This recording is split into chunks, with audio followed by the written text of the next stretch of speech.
Hai, ketemu lagi bersama saya kali ini, Ibu Eka. Tema kita kali ini mengenai hukum persaingan usaha. Jadi ini adalah bagian yang pertama. Cekidot.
Yang pertama, mengenai perjanjian yang dilarang.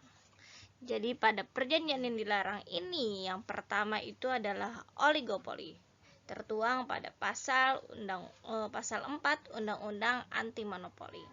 Pelaku usaha itu dilarang membuat perjanjian dengan pelaku usaha lain untuk secara bersama-sama melakukan penguasaan produksi dan atau pemasaran barang dan atau jasa yang dapat mengakibatkan terjadinya praktik monopoli dan atau persaingan usaha tidak sehat.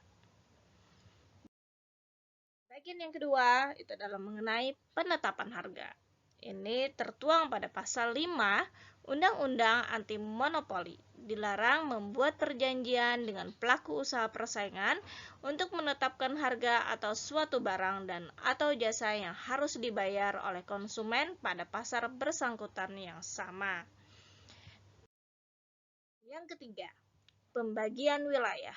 Pasal 9 Undang-Undang Anti Monopoli.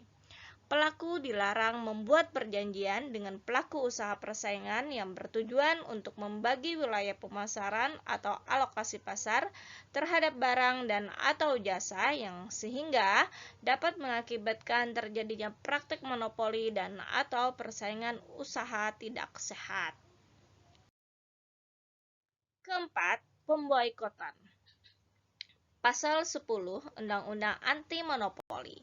Pelaku usaha dilarang membuat perjanjian dengan pelaku usaha persaingannya yang dapat menghalangi pelaku usaha lain untuk melakukan usaha yang sama, baik untuk tujuan pasar dalam negeri maupun pasar luar negeri. Kelima, kartel. Pasal 11 Undang-Undang Anti Monopoli. pelaku usaha dilarang membuat perjanjian dengan pelaku usaha persaingannya yang bermaksud untuk mempengaruhi harga dan mengatur produksi dan atau pemasaran suatu barang dan atau jasa yang dapat mengakibatkan terjadinya praktik monopoli dan atau persaingan usaha tidak sehat. Keenam, Pasal 12 Undang-Undang Anti Monopoli. Pelaku usaha itu dilarang membuat perjanjian dengan pelaku usaha lain untuk melakukan kerjasama dengan membentuk gabungan perusahaan atau perseorangan yang lebih besar, dengan tetap menjaga dan mempertahankan kelangsungan hidup masing-masing perusahaan atau perseorangan anggotanya, yang bertujuan untuk mengontrol produksi dan atau pemasaran atas barang dan atau jasa, sehingga dapat menyebabkan praktik monopoli atau persaingan usaha tidak sehat. Dan yang ketujuh, oligopsone, pasal 13 Undang-Undang Anti Monopoli. Pelaku usaha dilarang membuat perjanjian dengan pelaku usaha lain yang bertujuan untuk secara bersama-sama menguasai pembelian atau penerimaan pasokan agar dapat mengendalikan harga atas barang atau jasa dalam pasar bersangkutan, yang dapat mengakibatkan terjadinya praktik monopoli dan atau persaingan usaha tidak sehat. Kedelapan, integrasi vertikal, pasal 14 Undang-Undang Anti Monopoli. Pelaku usaha dilarang membuat perjanjian dengan pelaku usaha lain yang bertujuan untuk menguasai produksi sejumlah produk yang termasuk dalam rangkaian produksi barang dan atau jasa tertentu, yang mana setiap rangkaian produksi merupakan hasil pengolahan atau proses lanjutan.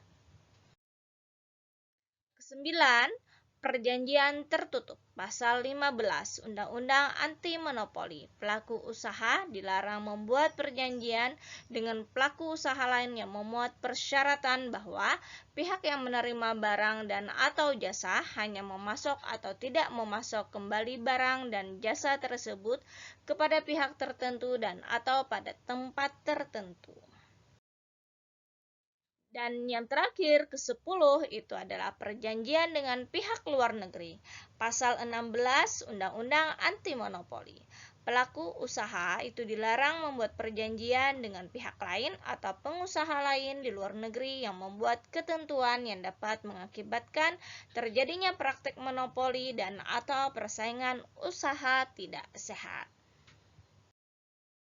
Oke, terima kasih. Sampai ketemu lagi dengan tema selanjutnya. Wassalamualaikum warahmatullahi wabarakatuh. Jangan lupa like dan komentar. Bye bye. See you guys.